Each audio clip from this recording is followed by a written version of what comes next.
So, by the way, good morning mga bade. Another day, another vlog. So, grabe akong singot kung inyo makita. Oh. So, nangwa dami og kahoy ni Berang. So, muna akong kahoy. Namunit ako. Gagmay ra akong gipunit. Kaya nakalimot ko og sako. So, and then, kung nada ko i-recommend sa inyo ha, pasensya na ninyo akong singot ha.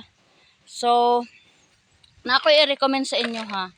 So, naatay, herbal, dry, and kuan siya kanang shampoo. And ana tayo 500 ml. So, nindot kaayo na siya kung nangita mo color sa inyong mga buhok.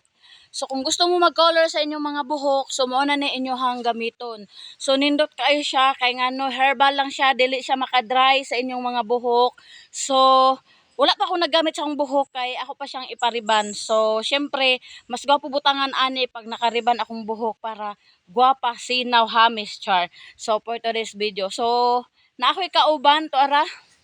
Tora akong kauban, naglukdo, asa naman to, dili makita sa camera. So, tora siya katong naka-pink. So, kuan, mo ni ang kuan, amo ang gikahuyan.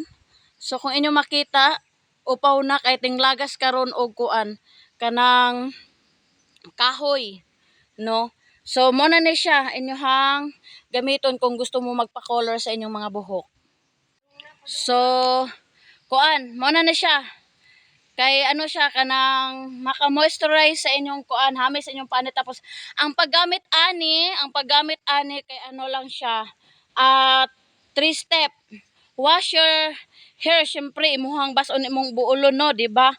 And then pagkahuman, after 10 minutes, hulaton nimog 10 minutes kay para ma-absorb niya ang color sa inyong hangabok. And then pagkahuman, waswasan ninyo og tarong. So tuara na akong kauban oh. Amot-ahan na to. So, muna na ako ang sa inyo ha, ma-recommend.